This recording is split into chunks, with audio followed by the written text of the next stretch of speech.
omissão, Senhor, que te desagradou, que está impedindo, Senhor, uma plena comunhão nesta hora com a tua igreja, com o teu povo e com o Senhor, com o Santo Espírito. Que nessa hora o Senhor nos perdoe, limpe o nosso coração, nos dê paz, Senhor, que possamos ser edificados.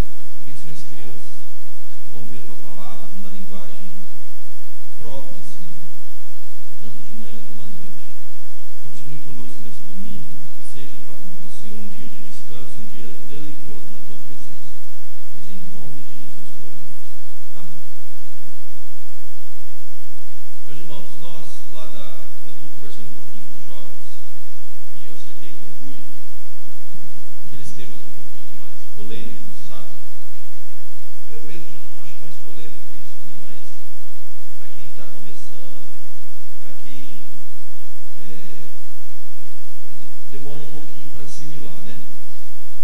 Nós estamos falando sobre eleição. A nossa confissão de fé e o catecismo, a pergunta número 20, diz assim: deixou Deus todo o gênero humano perecer no estado de pecado e miséria? É a pergunta. Então, há uma sequência, lógico. Antes disso, estamos no capítulo 10, pergunta número 20. A palavra de Deus nos fala que a humanidade rompeu o seu relacionamento com Deus. O pecado entrou no mundo, rompeu-se o relacionamento com Deus. A Bíblia diz que todos pecaram, não há um só ser humano na terra, tá? E carecem da glória de Deus. A Bíblia fala que nós estamos mortos em nossos delitos e pecados. Então, a gente tem que entender, e é difícil isso, há uma diferença muito grande entre justiça e misericórdia, tá? Deus, ele é justo e misericordioso. Justiça tem que ser igual para todos. Misericórdia, você é livre para exercer, tá? Porque misericórdia ultrapassa a justiça. Vou dar um exemplo aqui muito simples. Se você combinou com seus amigos, nós vamos tomar um café, vocês vão me ajudar aqui a arrumar a igreja, agora vamos comer um bolo, tá? Então vamos fazer uma limpeza aqui na igreja, limpar o salão e tal, agora vamos comer um bolo. Eu prometo uma fatia para cada um de bolo, certo? Então, se eu for uma pessoa justa, eu vou dar uma fatia para cada um, porque eu prometi. Vocês vão passar a tarde comigo, nós vamos limpar a igreja, eu termino. E eu prometi, combinei com vocês que eu vou te dar uma fatia de bolo. E aí a gente senta lá, eu pego o bolo, fatia, dou uma fatia para cada um, tá? Sobrou 2 fatias. O que eu faço com essa fatia? Justiça é dar a cada um o que é devido. Misericórdia é uma graça, é vamos dizer, um favor imerecido, é algo a mais, além do combinado. Eu pego essa fatia de bolo e dou para o Felipe, e dou um para a Mário. Os outros vão falar: não é justo. A tendência natural é essa. Aí você fala assim: peraí, o que eu combinei com você? Que eu ia te dar uma fatia de bolo. Já deu? Já comeu? Estamos quites, entendeu? Ninguém deve nada para ninguém. Ah, mas eu quero dar a mais. Aí, percebe? Isso é misericórdia. Isso é ir além. É graça. É um favor imerecido. Então, a nossa dificuldade quando a gente entra nesse tema é essa.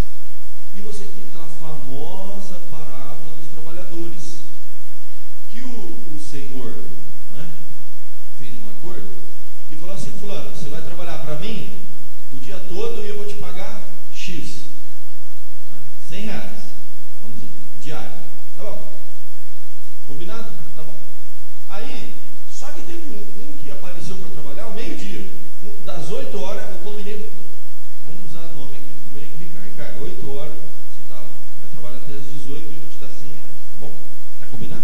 Tá bom, tá combinado. Aí ele trabalha das 8 às 18. Chega um outro meio-dia, trabalhou até as 18. E chega um outro às 5 da tarde, e trabalhou até as 18. Eu acerto primeiro com o Ricardo. O que nós combinamos? R$100, ajudou R$100. Tá justo? Tá bom. Justiça, cara, cada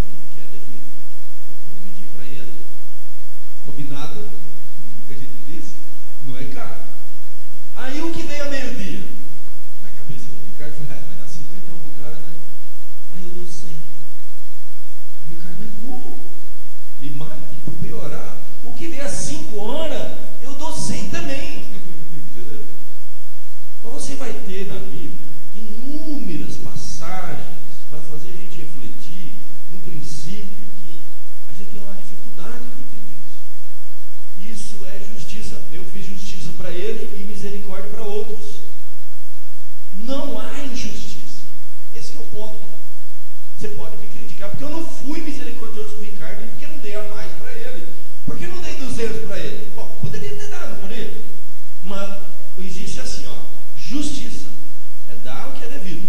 Eu dei 100 para ele, dei 100 porque trabalhou meio-dia e dei 100 porque trabalhava 1 hora. Eu pratiquei injustiça? Na verdade, não. É meio estranho no início. Espera aí. É um problema de mentalidade nossa que já está tão enraizado que a gente acha injusto isso. É injusto se eu anunciar e disser para todo mundo que agora aí para um dou de um jeito, outro de outro, combino 100, dou 50 para ele, dou 50 dele para outro, aí vira uma confusão. Combinado, né, cara? Se eu quero pagar 100, se eu combinei 100, dei 100. Se eu quiser dar 200 para outro, se eu quiser dar tudo para outro, dê a mais. Então você nunca vai ver injustiça em alguém fazer algo a mais pelo outro. Você vai ver injustiça se fizer menos do que o combinado. Eu falei 100, podia chegar no final do dia e vou dar 200 para você. Eu vou dar 1000 para o cara que trabalhou 1 hora. Você fala, não, mas como? Por que você vai dar 1000 para ele? É injustiça. Não é injustiça. Na verdade, você vai entender, quando a gente fala desse assunto, a gente tem que parar com essa mentalidade. Isso é injustiça. Porque não é injustiça. Eu vou mostrar para você. Tem passagens da Bíblia que eu acho assim interessante, porque essa mentalidade não é de hoje. Já teve muita situação que o próprio apóstolo Paulo, ao tratar dessa questão de você dar a cada um o que é combinado, mas para alguns ele deu a mais, as pessoas falam, injustiça da parte de Deus. Estou vendo na minha mente aqui, vou pedir para você abrir, vamos ver, por exemplo. Abre lá na carta de Paulo aos Romanos, tá? Romanos. Olha lá no capítulo 9.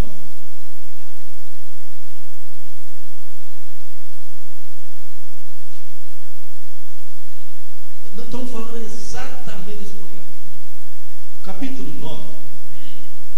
Se você ver, ele vai falar da incredulidade dos judeus e que ele tinha uma grande tristeza, uma incessante dor no coração, que algumas pessoas que ele amava, eram parentes segundo a carne, não estavam em Cristo, rejeitavam Jesus, e era uma dor. Então assim, a parte humana, ele não está negando. Quando a gente lida com essa questão de uns seres escolhidos, outros não, Paulo ele tinha uma dor incessante no coração, por ver pessoas que ele amava rejeitando a Cristo. Aí ele vai começar a falar dessa questão de rejeição de Israel, né? E aí ele vai chegar no verso de número 11 e ele vai mostrar essa questão que não depende do homem, mas de Deus. E aí tem um ponto importante. Verso 11, olha, por exemplo, o verso 10 que vai falar de Rebeca, teve 2 filhos, né? Olha, e não era somente, mas também Rebeca, ao conceber de um só, Isaac, nosso pai, ela teve 2 filhos gêmeos, ainda não eram gêmeos nascidos, não tinham praticado bem ou mal, para que o propósito de Deus quanto a, vocês estão lendo a palavra eleição aí? Vocês estão lendo, né? Prevalecesse, não a decisão do homem, não por obras, mas por aquele que chama. Foi dito a ela, quando os bebês estavam no ventre, olha, o mais velho servirá o mais moço. Profundo. Verso 13, como está escrito, amei Jacó, porém aborreci Israel. Que diremos, pois? A injustiça da parte de Deus Aí a resposta: de modo, pois ele diz a Moisés: terei misericórdia de quem me aprover ter misericórdia, me compadecer e compadecer-me-ei de quem me aprover ter compaixão. Gente, há um texto mais claro do que esse. Negar a razão. Ele continua no verso 16: pois não depende de quem quer nem de quem corre, mas de Deus usar a sua misericórdia. Aí vai dar outro exemplo, porque a Escritura diz a Faraó: para isso mesmo te levantei, para mostrar em ti o meu poder, para que o meu nome seja anunciado por toda a terra. Logo, ele tem misericórdia de quem ele quer, e ele endurece a quem lhe apraz. Um texto mais claro que esse, gente. Usou um exemplo assim clássico: amei Jacó, porém aborreci Esaú. A humanidade, todos pecaram e carecem da glória de Deus. Todos estão caminhando por abismo. Todos morrerão sem salvação. Isso é justiça. Deus disse ao homem: se romper comigo, se virar as costas para mim, tem consequência, vai morrer. Certamente morrerá. Está lá em Gênesis. Deus criou o homem, colocou uma porta e falou assim: ó, filho, aqui tem tudo, tem o que comer, o que vestir, não falta nada. Temos comunhão, alegria e paz. Então você é livre, você tem uma coisa chamada livre-arbítrio. Se você sair por aquela porta, tem consequência. Certamente morrerás. E o homem rompeu com Deus, representado pelos nossos primeiros pais. Uma raça rompeu com Deus, passou por aquela porta, comeu do fruto proibido, quebrou o pacto, trouxe sobre si consequência, e aí morreu. Pronto. Separou espiritualmente de Deus. A partir daí a Bíblia fala que a gente começa a viver um processo de morte biológica. Morrendo, morrerás, está lá em Gênesis. Aí você, depois da morte espiritual, que você desconectou da fonte, tirou da tomada do ventilador, aí ela está girando ainda, não tem mais força. Começa um processo de morte celular. O homem está morrendo desde o dia que nasceu. E vai chegar um momento que o pó volta ao pó como era e o Espírito a Deus que o deu. E aí você tem um juízo final. A Bíblia diz que aqueles que não estiverem em Cristo serão lançados no fogo eterno. A última morte, a morte eterna. Então a Bíblia às vezes fala de uma distinção de duas mortes. Você morre aqui fisicamente e pode passar por uma outra morte espiritual, que é a separação eterna de Deus. Eu gosto de usar por uma questão de ilustração, porque a palavra vida é zoe, vida espiritual, e bios, vida biológica. No momento que eu perdi a vida espiritual, eu me separei de Deus, eu nasci morto em meus delitos e pecados. A raça humana rompeu o seu relacionamento com Deus e aí morreu espiritualmente. No momento que os nossos primeiros pais representavam uma raça inteira, primeiro Adão, todos morreram. Mas em Cristo, podemos ser vivificados. Mas o primeiro Adão, todos morreram. Então a raça morreu, todos pecaram e carecem da glória de Deus. A humanidade está indo para o abismo. Isso é justiça. Deus falou: filho, se você sair pelaquela porta, comer do fruto, vai morrer espiritualmente. E a consequência disso, morte eterna. Morte aqui, morte espiritual, morte biológica e morte eterna, que é a separação final. Bom, mas aí Deus poderia ficar do jeito que está. Ele seria justo. Só que ele não é só justo, ele também é misericordioso. Então aprove a Deus soberanamente salvar alguns. A humanidade está indo. Aí ele vai salvar alguns. Aí eu vou dizer que isso é injustiça. Eu não posso dizer que é injustiça. Você pode questionar Deus. Por que o Senhor não exerceu misericórdia com essa pessoa? É claro que isso vai ficar ridículo, é patético, mas ele exerceu misericórdia. Justiça não. Justiça, se Deus fosse ser justo com todo mundo, ele ia mandar todo mundo para o inferno. Ele é justo e misericordioso. Então, a justiça, eu vou para o inferno. Se Deus for justo comigo, eu vou para o inferno. Sou um pecador e mereço a justiça de Deus, juízo eterno de Deus. Misericórdia. É dar um pedaço de bolo a mais, como O que Deus combinou, filho? É o seguinte, se você comer esse fruto, você sair por essa porta, certamente morrerá. Então, comeu, raça caiu, acabou, filho primeiro. Todo mundo vai para o inferno, tá bom. Deus é justo, tudo bem, resolvido. Ninguém tem que questionar Deus. Mas ele é misericordioso, ele foi amado. Paulo usa a figura de dois filhos que nasceram do mesmo ventre, gêmeos. Só que um nasceu mais na frente um pouquinho.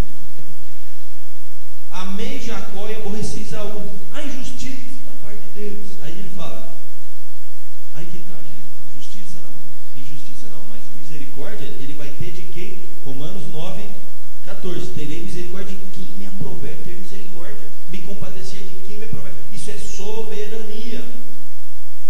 O texto é claro, gente, não tem como, ou a gente rasga esse texto e nega esse princípio bíblico, não tem como fugir disso. Vou mostrar um monte de coisa para vocês. Então o que acontece? Não depende de quem quer ou de quem corre, ou seja, do homem, mas de Deus usar de misericórdia. O próprio apóstolo Paulo diz, negas tu que é a misericórdia de Deus que te conduziu ao arrependimento. Então, o fato é que a Bíblia fala claramente essa expressão eleitos, eleitos. Não eram gêmeos, verso 11, nascidos, nem tinham praticado o bem ou o mal, para que o propósito de Deus quanto à eleição, está claro. Então você não pode pensar em injustiça, não pode questionar Deus e misericórdia. Aí você vai falar assim, olha o pensamento humano, se eu estivesse no lugar de Deus, salvaria o mundo todo. Eu te garanto que você mandar o mundo inteiro para o inferno. Sabe por quê? Porque assim, ó, hoje você está de bem com aquela pessoa, quero que você fique eternamente no inferno comigo, no céu comigo. Amanhã você briga com ela, o que você vai fazer? Vai para o inferno. E a gente manda as pessoas para o inferno. Que o diabo te carrega, esse desgraçado, fez esse negócio comigo. Nós íamos ser nós íamos agir na paixão, a emoção humana. No fim, o céu vai ficar só para nós. E, ó, não ia brigar com a mulher, manda para o inferno. Quer ficar a eternidade com ela. Ia brigar com o filho, manda para o inferno. Ia brigar com não sei quem. Não estoura isso aí. A gente acha que a gente é mais misericordioso que Deus, né? Porque a gente não concebe a possibilidade de Deus exercer sobre uns e não exercer sobre outros. Fala assim, ó, se eu estivesse no lugar de Deus, eu seria mais misericordioso do que ele. Porque eu sou bom, mais até do que Deus. E eu exerceria misericórdia sobre toda a raça humana, diabo seus anjos. E evidentemente, ele seduziu a raça humana e levou a raça lá com ele. E Deus escolheu alguns. Agora, a coisa profunda, é difícil, não falando que é fácil. Mas a gente tem que ver o que está claro na Bíblia, não é minha opinião, que eu acho, uma mentalidade, uma outra, pode seguir isso aí. Isso aqui está claro. Quanto à eleição, o texto está claro, gente, para que o propósito de Deus quanto à eleição. Isso contradiz a Bíblia? Não. Nenhum momento. A Bíblia, a doutrina de eleição era rica, tem milhares de textos que mostram.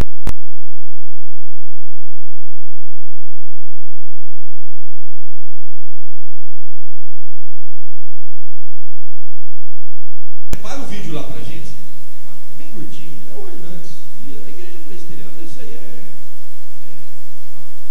um mais um é dois, né, gente? Isso aí é básico. Mas não é para todo mundo ainda. Então a gente tem que estar se mastigando, principalmente para o jovem. Isso é misericórdia. No final você vai ver a aplicação disso na nossa vida. Nós temos que entender uma coisa. Você estava morto espiritualmente. Não havia nada que você pudesse fazer, além de tudo. Nós estávamos mortos em nossos delitos e pecados. E quando Samuel prepara lá, eu vou pedir para você abrir em Efésios. Abra lá. Capítulo de número 2. É uma outra forma de você ver esse princípio bíblico. Diante da impossibilidade total do ser humano, agora corrompido, escravizado, morto pelo pecado, a impossibilidade total de ele mesmo, não depende de quem quer nem de quem corre, ele mesmo. Não é porque, mas então se algumas pessoas quiserem ser salvas e fizerem por merecer, Deus vai rejeitar. Não existe, é impossível. Olha aqui que Romanos diz, capítulo 2, Efésios, perdão, capítulo 2. Ele nos deu vida. Vai para aí, deu. Por quê? Por que ele deu? Porque você estava morto, estando vós mortos de delitos e pecados. Ele está falando do quê? De morte física, biológica, estava dentro do caixão, ele me deu vida. É nesse contexto, ele está falando óbvio que não, está falando do contexto espiritual. Eu estava morto espiritualmente, delitos e pecados me escravam, escravidão da vontade. É o princípio que Martinho Lutero compreendeu, que desencadeou um processo que acabou dando na reforma protestante, que o mundo mudou por causa desse conceito. E o primeiro livro que ele escreveu, Nascido Escravo, tem esse livro, 500 anos tem um livro. Ele mostra claramente todos os textos da Bíblia, fala, o homem estava morto, escravizado pelo pecado, ele não podia se salvar. Alguém tinha que dar vida, libertar, salvar. Então vai lá, ele nos deu vida estando morto em delitos e pecados. Aí vai descrever a raça, o ser humano, ó, nos quais andaste outrora, segundo o quê? O curso desse mundo, o príncipe da potestade do ar, o espírito que agora atua nos filhos da desobediência, entre os quais também todos nós andamos outrora, segundo a inclinação da carne, fazendo vontade da carne dos pensamentos, e era por natureza filho da ira, como também os demais. Eu era filho, eu estava morto espiritualmente, em delitos e pecados, escravizado, não poderia me auto-regenerar, não é loucura, ressuscitar espiritualmente. As minhas obras, a Bíblia diz que quem está separado de Cristo, morto, como está aqui, suas obras são mortas. Eu preciso ser aceito para que minhas obras, surgindo de um coração regenerado, reconectado com Deus, sejam aceitas. Então, não adianta, o cara pode fazer o que quiser. Todas as religiões do mundo, 99,99999, você tem que fazer uma coisa para merecer. Negando o texto de Efésios que a gente leu. Efésios diz que não depende de quem quer e quem faz.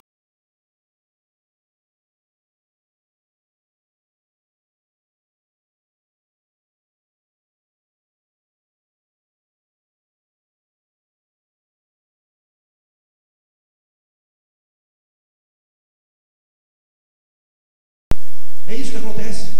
Lídia não decidiu amar e nem escolheu a Deus.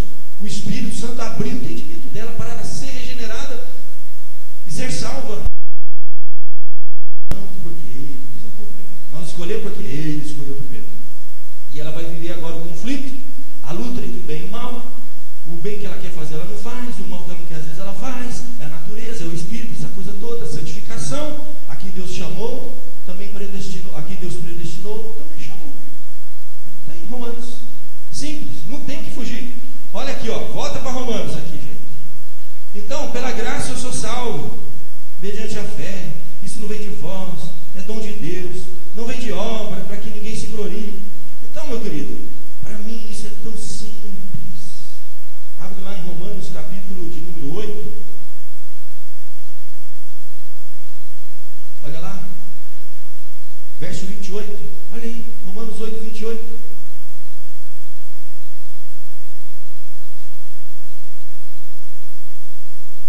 Sabemos que todas as coisas cooperam para o bem daqueles que amam a Deus, daqueles que são chamados segundo o seu propósito. Olha aí, propósito. Porquanto aos que de antemão conheceu, ó, não é presciência, o conhecimento da Bíblia é amar. É tão profundo, profundo, profundo que é usado no amor humano. Mais profundo que existe, o homem por uma mulher. A Bíblia diz que Adão conheceu a Eva e teve um filho. O que eles fizeram para ter filho, hein? Será, hein, gente? Pelo amor, não. Tem criança aqui, menor de 5 anos, vai ficar escandalizado. Adão conheceu Eva e concebeu e deu à luz um filho, Jesus. É o amor mais profundo que existe. E Deus usa essa expressão muito forte. Aqueles que de antemão, antes, conheceu, amou profundamente. Olha lá. Também os... O que ele fez? Predestinou. Não, mas não é o homem que escolhe o seu destino, que decide se vai ser salvo ou não. É o homem ou é Deus que predestina?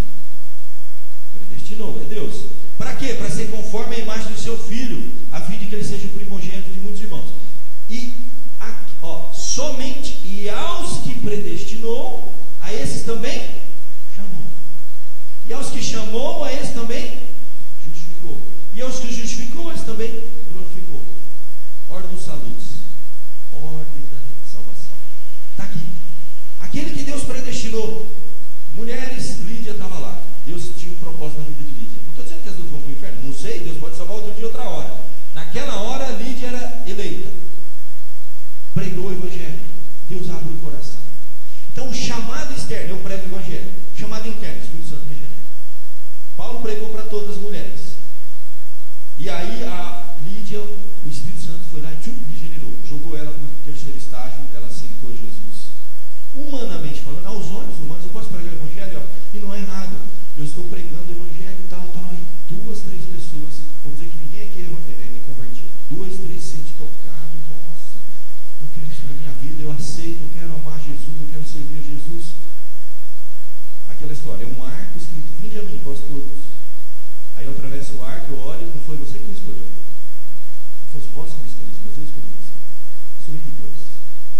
Mas a pregação é essa, é direta, a consciência do homem. E quem responde? Quem foi predestinado.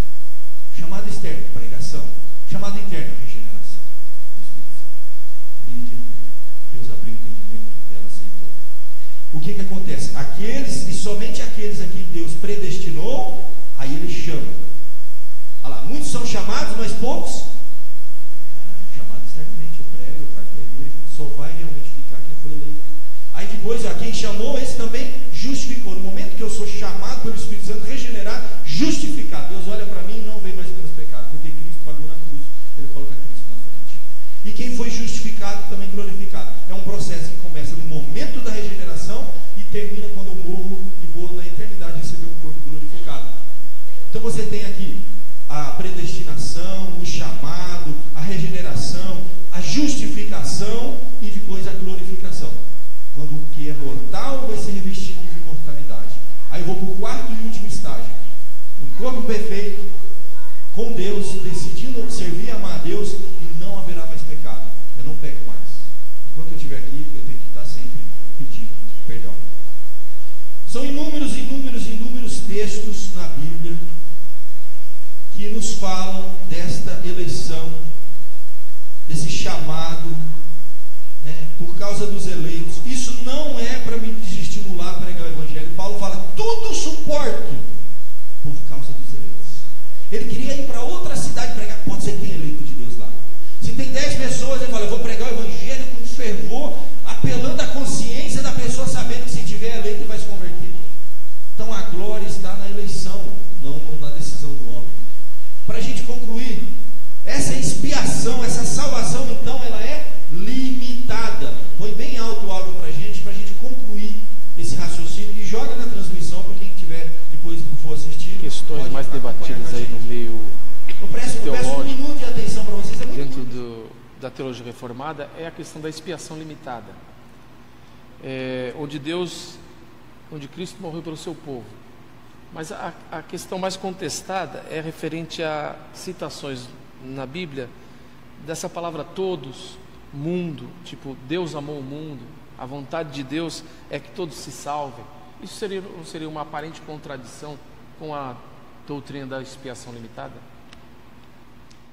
Sim, poderia ser se nós não fizermos um estudo meticuloso do próprio texto, do seu contexto, seja ele próximo, seja ele remoto. Se você pega, por exemplo, o próprio livro de João, o Evangelho de João, você vai ver que a palavra mundo tem vários significados. Você vai ver que a palavra todos tem vários significados. E até no nosso vernáculo, nossa língua mesmo. Por exemplo, eu digo assim para você, todo mundo foi à festa. Todo mundo foi à festa? Não. Então todos, via de regra, é todos sem acepção e não todos sem exceção. E entender, reverendo Milton, a questão da expiação, o que nós entendemos é que Cristo, é o que a Bíblia nos ensina, é que Cristo morreu pelas suas ovelhas, pela sua igreja. A morte de Cristo foi vicária. O que significa isso, vicária? Ela foi substitutiva. Então ele não morreu para possibilitar a nossa salvação, ele morreu para efetivamente nos salvar. Agora, se Cristo morreu como nosso substituto, então significa que a morte dele foi eficaz. E se ela foi eficaz, aqueles por quem ele morreu não podem ser condenados. E aí você vai ver essa concatenação do projeto de Deus. Paulo diz em Romanos 8,30: aos que Deus predestinou, a esses Deus também chamou. E aos que Deus chamou, a esses Deus também justificou. E aos que Deus justificou, a esses Deus também glorificou. Ou seja, o projeto de Deus vai do começo ao fim. Eficaz. Verdade. E tem mais. Se Jesus morreu por todos, todos seriam salvos. Quando a gente fala em expiação limitada, a gente tem que tomar muito cuidado. Mas a contrapartida, se a gente for tentar entender se a expiação é ilimitada, então é válida para todo mundo. E é importante, né, Verino meu, que a expiação ela é limitada na questão da sua extensão, mas ela é ilimitada na questão da sua eficácia. Porque aqueles que pregam a expiação ilimitada, pregam a expiação ilimitada na sua extensão, mas limitada na sua eficácia. Então, na verdade, botaria a salvação do homem na mão do homem, não na mão de Deus. E aí o ser humano, o homem... é o soberano. É o soberano. Por quê? Porque aí o homem, Jesus morreu por ele, de uma maneira plena, cabal. E o que ia acontecer? Acontecer o seguinte, que o homem, ele mesmo iria dizer: ele morreu por mim, mas eu não quero. Então a morte de Jesus perde a eficácia para ele. Ele tem poder para desprezar um sacrifício do Filho de Deus por ele, que ele que decide. Essa visão da expiação ilimitada nesse sentido transforma o homem em soberano e Deus em um ser impotente. Um ser que depende da aceitação do homem. Da soberana vontade do homem. Exatamente. Ana Luísa Cacilhas, que mandou essa pergunta, ela falou então que esse verso, Deus amou o mundo de tal maneira que enviou o seu Filho, não é uma contradição. Não é, porque mundo aí não é mundo no sentido de todos sem exceção. É todos sem acepção. Deus ama o pobre, Deus ama o rico, Deus ama o negro, Deus ama o branco, Deus ama o amarelo, Deus ama o doutor, Deus ama o analfabeto, Deus ama a criança, Deus ama o velho. Não há fronteiras no amor de Deus. Não há fronteiras no amor de Deus.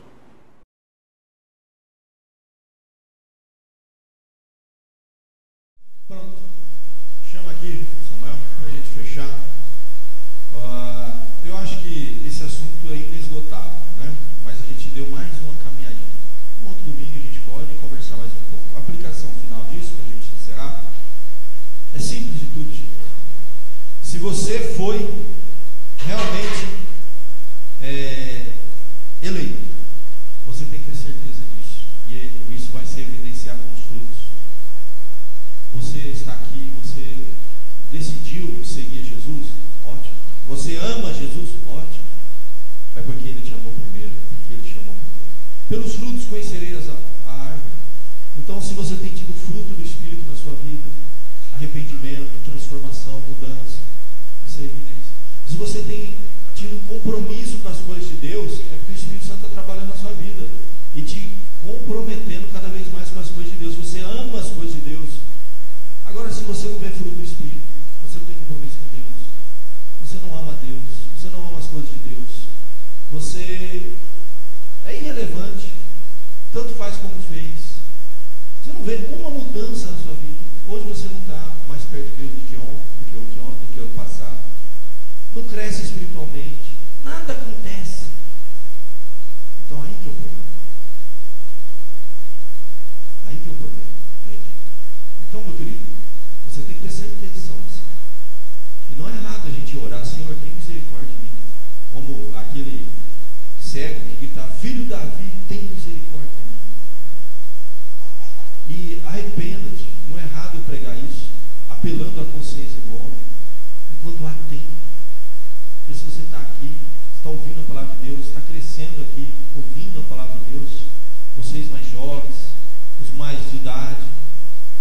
Eu sou membro há 100 anos da igreja, mas não vejo fruto nenhum do Espírito, mudança, transformação, santificação. Cuidado. Não informação. Ah, meus pais são muito crentes. Meu filho, pai, os seus pais eu que você não. É você e Deus individualmente.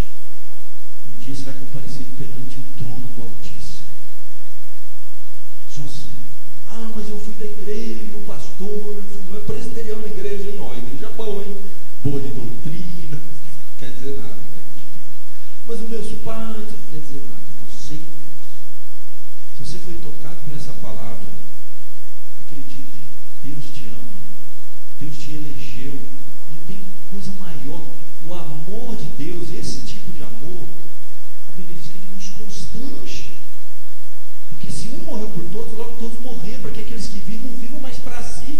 Um crente que vive para si, que é egoísta, só pensa em si, só pensa nas suas coisas, não tem nada com Deus. Que coisa é negócio estranho esse.